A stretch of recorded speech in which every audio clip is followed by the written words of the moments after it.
Confused about the results of the liver biopsy you ordered? Want to master how to interpret liver biopsies? I'm Dr. K from iMedicalSchool. Stick around as we dive into mastering the basics of liver biopsies. Today we're going to hit the key points of liver anatomy. Then we'll master the key biopsy features of a normal liver, because if you want to know what's abnormal, you need to know what is normal. In future videos, we'll discuss the pathology of different diseases and use real cases to solidify our mastery of liver pathology.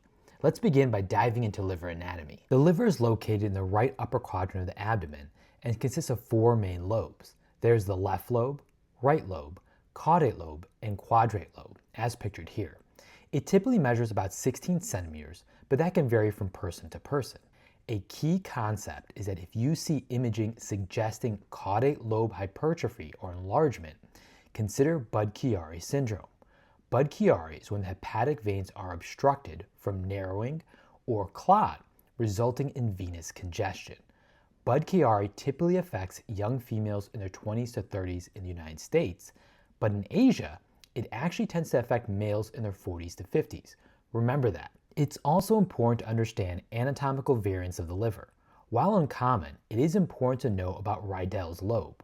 Rydell's lobe is not an additional lobe of the liver, but in fact an extension of the right lobe of the liver. It's important to understand this variant, as someone can be diagnosed with hepatomegaly based on CT or an enlarged liver, when in fact all they have is this anatomic variant called Rydell's lobe. Rydell's lobe does not cause liver dysfunction or symptoms, so it's a benign variant. Remember that. The second variant is called the caudate lobe papillary process. This is a benign extension of the caudate lobe that extends between the inferior vena cava and the aorta.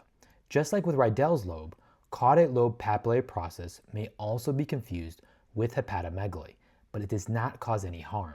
Next, we'll talk about the vascular supply. The liver has an odd vascular supply. The hepatic artery provides 30% of the blood flow to the liver, but provides a majority of the oxygenated blood. The portal vein provides the rest of the 70% of blood flow and brings blood from the digestive tract to the liver. The hepatic veins drain the liver of the deoxygenated blood and empties into the IVC, or inferior vena cava, which empties into the right atrium of the heart. A key point to understand is if someone with abnormal liver enzymes or liver enlargement has a dilated right atrium and IVC on echocardiogram, consider congestive hepatopathy or nutmeg liver. This is when congestive heart failure causes a backup into the liver and can be easily missed as a cause of abnormal liver enzymes. We see this with pulmonary hypertension, right-sided heart failure, valve disorders, and even left-sided heart failure that has progressed to right-sided heart failure. Remember that. Now let's get to the histology of the liver. The liver is broken down into lobules, which have a general shape of a hexagon. At the center of the lobule is the central vein. The sides of the lobules consist of thin bands of connective tissue, highlighted here in blue by the trichrome stain. At each corner of this hexagon is a portal triad and is one of the most important structures to know about. Just as we talked about how blood flow into and out of the liver is important to understand, the blood flow through the liver is also very important. The hepatic artery and portal vein are part of the portal triads. Blood flows from these structures through sinusoids to the central vein. As a result, the area closest to the triads, called zone 1, contains the most amount of oxygen, and the area closest to the central vein, called zone 3, contains the least amount of oxygen. If the liver does not receive enough oxygen or blood flow, zone 3 will be affected the most, and zone 1 will be affected the least. This is why in shock liver or ischemic hepatopathy, we see necrosis or cell death around the central vein, and more normal tissue in zone 1. This pattern is called central lobular necrosis. Remember that. Now let's get to one of the most important liver structures to know about, called the portal triad. The portal triad consists of three structures. They're the portal vein, hepatic artery, and bile duct. Think of each of these structures as small branches off of larger branches. The reason that the portal triads are so important is they contain the vital structures for the liver and is an area where you'll see the most significant changes from diseases.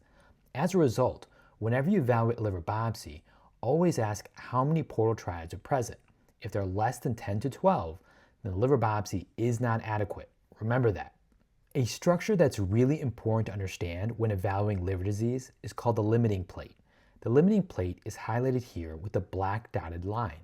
It represents a single cell border of hepatocytes that surround the portal triad.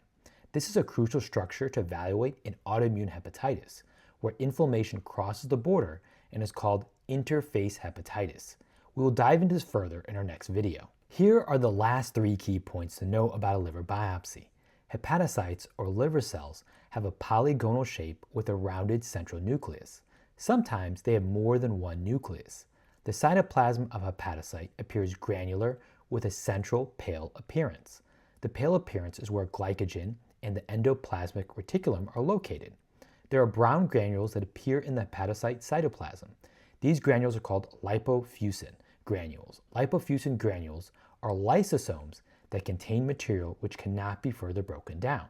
As we age, the amount of lipofuscin in our hepatocytes increases.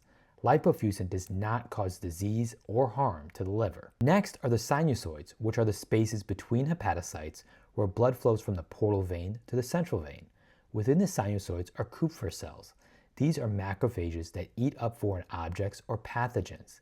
Kupffer cells are important as various elements like iron may accumulate in these cells and give us a hint to the cause of any underlying disease. The third structure is a space of Dis. The space of Dis is a space between the epithelial cells that line the sinusoids and the hepatocytes.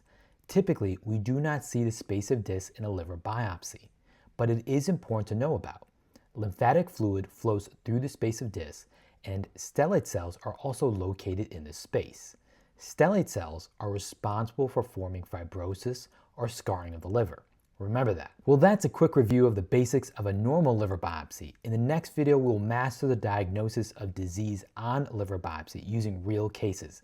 If you learned something, please like, share, and subscribe. I'm Dr. K from iMedicalSchool, and remember to keep learning.